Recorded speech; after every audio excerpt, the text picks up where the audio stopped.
You ain't gonna believe this. But you used to fit right here. I'd hold you up and say to your mother, this kid's gonna be the best kid in the world. This kid's gonna be somebody better than anybody ever knew. And you grew up good and wonderful. It was great just watching you every day. It was like a privilege. Then the time come for you to be your own man and take on the world, and you did. But somewhere along the line, you changed. You stopped being you. You let people stick a finger in your face and tell you you're no good. And when things got hard, you started looking for something to blame, like a big shadow. It's so easy to be great nowadays, my friend, because most people are weak. Most people don't want to go to that extra mile. Most people don't want to find that extra because it sucks. It's miserable. It's lonely. You talk about that you were kind of, lonely by yourself. I was the same way. And that used to hurt me growing up. Now I fucking thrive in that shit. I feel to be at the pinnacle of any game, whatever you do, you've got to be a little bit gone to it. You're not all there. You've got to be almost insane to your craft. Not a lot of people can understand that. That's why I don't know about nothing else. I do not pay attention to nothing else. There was games of football on yesterday, there was rugby, there was this, there was that. And like normal society is like, let's talk about this, and let's engage in this. And I can't do it. People are talking to me, and in my head, I'm counting something. I'm counting up a number, or I'm knee deep in a sequence on the mat or on the feet. That's my life, sequences and numbers, nothing else. I cannot pay attention to nothing else. Your excuses will destroy you and take everything that you ever wanted from you, if you let them. Because when you look around at your life, and you look around at your job and your financial situation and your relationship and your physical health, and when you look at all those things and all the problems that you may have with those things, and you say, the reason I have all of those problems is because of me, that can hurt. That can sting. Is that what you want to do? You come all this way, have one bad day, and you're ready to back down? You love this game. I mean, love it with your whole heart. Because if you don't, let's not even bother. Let's not open that door. They're just going to slam it right in our face. I love this game. I live this game. And there's 1,000 other guys waiting in the wings who are obsessed with this game. Obsession's going to be talent every time.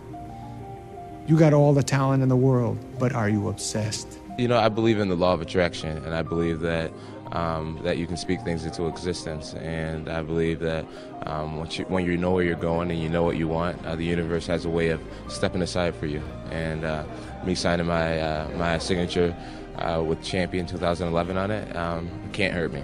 It can't hurt me. It could only help me to believe it even more. One of the things I tell young men, well, and young women as well, but the young men really need to hear this more, I think, is that you should be a monster. Because everyone says, well, you should be harmless, virtuous. You shouldn't do anyone any harm. You should sheath your competitive instinct. You shouldn't try to win. You don't want to be too aggressive. You don't want to be too assertive. You want to take a back seat and all of that. It's like, no. Wrong. You should be a monster, an absolute monster, and then you should learn how to control it. I didn't have any friends on the other teams. My friends were the guys that were in the battle with me.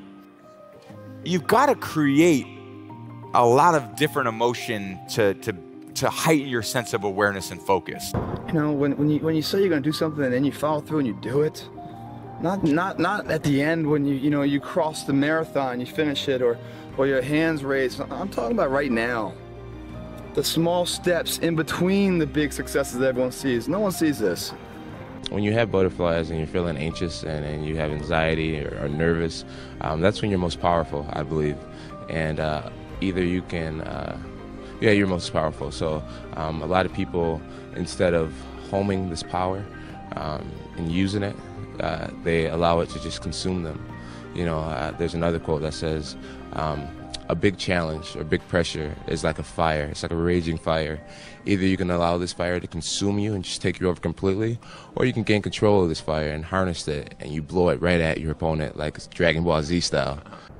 We're the middle children of history, man. No purpose or place. We have no Great War, no Great Depression.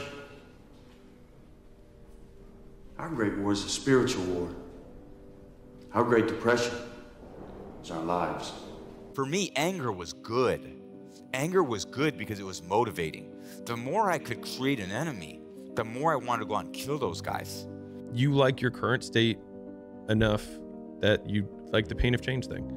Or like, you're not in enough pain. And I've said that to plenty of people. We go speak and someone's like, how do I get motivated? I'm like, you're not gonna get motivated. Like, you have to hate. For me, I automatically go there. I'm like, you have to hate something. Like, for me, I just hated my current existence. And so for me, that was powerful enough to get me out.